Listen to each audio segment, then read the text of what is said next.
Hello, welcome back to the channel.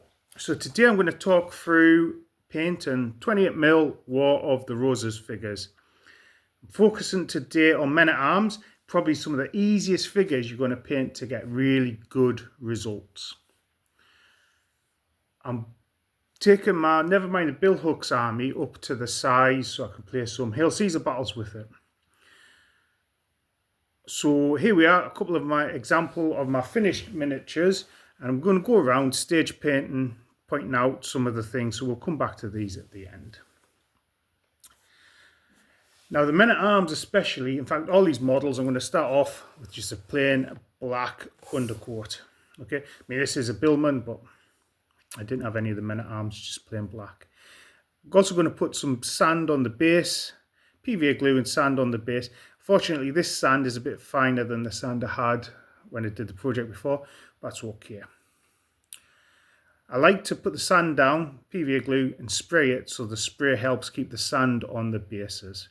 So you see, using black as an undercoat. Obviously, there's different methods of painting, like speed paints and contrast paints and stuff right now. Actually, I'm pretty good, pretty efficient with black undercoating. So I'm tending to prioritize using that for 28mm models, where I do find contrast paints come in really handy as in smaller scale. Next, what I'm going to do is I'm pretty much going to blast the model with something like Lead Belcher from Games Workshop. Overall, the metallic bits, I'm not too worried about keeping it neat and getting it on other things. So you can see here where the halberd's covered. This is a Billman model as well, but you can see there I've not been worried about where the paint's gone. Now, where possible, what I'm going to use is some quite bright colours for the heraldry, and I'm going to get as much bright colours onto the models as I can, because like I say, there's a lot of armour on here, so there's going to be a lot of bare silver. And all I've done is taken a nice base red, base green for these, line straight down the middle. It's not even the most neatest of lines, but actually this figure is going to be one of maybe 400 on the tabletop, so it's not going to be the end of the world. Picked out some details in gold, bit of white, and with this one here, you'll see I've put a tiny bit more gold on the armour. Like I say, just to make it stand out a bit more. Make sure I've got the sort of scabbards done as well. So even just that silver sort of dry brush all over, picking out some key colours, they're looking all right. And there's nothing particularly so neat about it. I've not got the perfect coverage on it. I'm just wanting to get my base coats down at this point. When you're painting large armies, what you want to do is get some methodology and some practice and just doing things relatively accurate, relatively quickly. I'll use exclusively Citadel colour paints, and actually the base paint range that they've got is great over black just for getting your base colours down. The thing I've done here, I'll talk about later, is Wraithbone on the flesh parts. Not that there's much flesh parts on these miniatures. Now what I'm going to do after this bit is top to toe with Agrax Earthshade. It's going to darken everything down. You can see there, it's muckied everything up.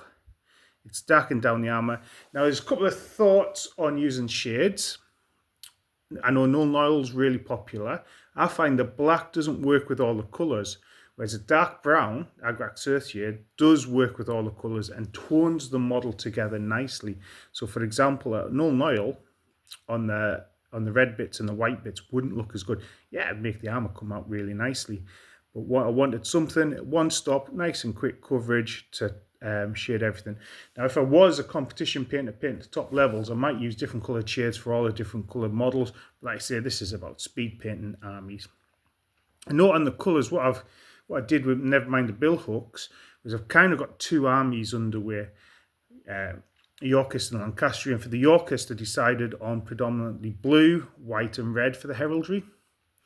And for the Yorkists, I'm going to be doing red, green and yellow for the heraldry. That's why you'll see some of the sort of tabards and surcoats and stuff painted in those colours. But like I say, even with an Agrax Earthshade over everything, the model's still looking kind of decent enough for the tabletop. Now what I've done next is gone back over all the shaded colours with some lighter colours. So with the red here, I've taken the base red back over and I've painted it on the raised bits, leaving shadow in the recesses. Where two colours join, I've also left that wee bit of shadow. And this just brightens up the model, helps those colours pop. Bit of pallid witch flesh on the belts, cover the wood, but I say leaving that shade. And you can see on the armour here where I've painted on the raised bits, leaving shade in the recesses just to make that armour pop. So there you go, as I was saying before, where two colours join, I'm generally not taking the highlight. So if I was painting highlighting this bit of red at this point, leaving that dark belt there, same with the green. And when I'm putting the green on, I'm going to be painting it on the raised bits there, leaving this shadow in the recesses. When you're coming across chainmail, I'm going to take silver against the grain. You can see here where I've put silver, light silver on the raised bits, leaving shadow in the recesses and just giving that model that depth. Same again with this guy. You can see, leaving that just wee bit of shade where two colours join. Another way, if you want stuff to stand out, is maybe going back with Nuln Oil and you'd paint it where two colours join just to help give that real definition. Now what I've done with this next one is I've gone back with some lighter colours. So lead belcher for the base metal, iron hand steel for this metal. I put some Runefang steel on the very raised bits just to make the silver pop. You can see how bright this sword's looking.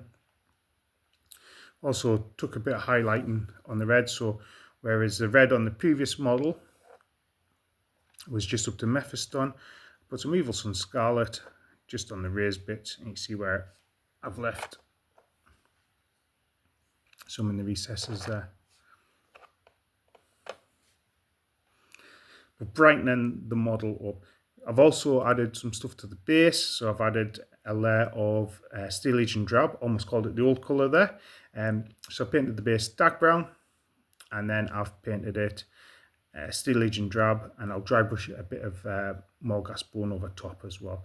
Like I say, this sand didn't quite have the depth that the gravelly bits at the other bits did, but as you see here, what I'll do is pick out a couple of bits of sort of the Fang Rust Grey, and then I'll just put loads of flock on and actually look quite good. So this is a finished example. I always talk about sort of when you're painting models, it's when the models are finished and based that they really come to life. So on this guy here with the blue and white, you can see just everything in practice there, where I've put the white down, leaving the shadows and recesses, the depth of the belt and the shade between it, the highlights on the metal, just making everything pop.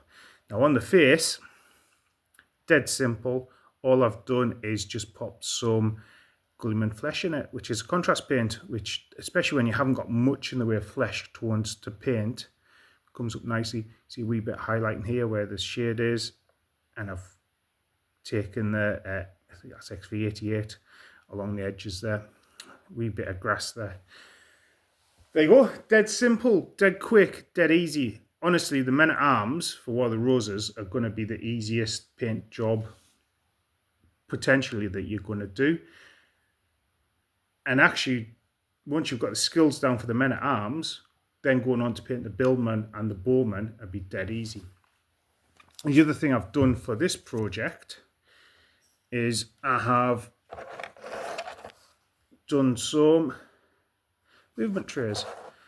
So what I'm thinking about for this project is, never mind the bill hooks, units of 12, blocks of 12. So I started off with these blocks of 12, and the miniatures are just going to sit in, and it means they can be taken out, as if you've got a set of rules like bill hooks for casualties, they can be taken out and used maybe for more skirmishy games if that's required. But actually for Hail Caesar, what I'm going to do is just this block here will be one unit of for Hail Caesar. See, I've actually managed to use the the arrow sections here. I'll get these painted up. With the HLCs, you're going to get a lot of units which are mixed, sort of men-at-arms, billmen and archers. So this will kind of work for everything. I've also got some tokens made for our Arastorm counters. Keep on top of that as well. So there you go. Some really quick and simple how to paint War of the Roses, men-at-arms. Part 2 of this video will be me talking about the longbowmen, and part 3 will be me talking about the billmen. Actually, part 2 will be billmen, part 3 will be longbowmen, because it's kind of building up from that. Billmen have got loads of armour on, longbowmen should have less armour on. But anyway, it's been really nice talking to you. It's been actually really nice just getting some painting time this Sunday morning and getting back on top of the projects. It's been a really busy March so far. But yeah, I'm looking forward to getting stuff on the table, playing more games, and chatting to you again in another video. So that's goodbye for now. Goodbye.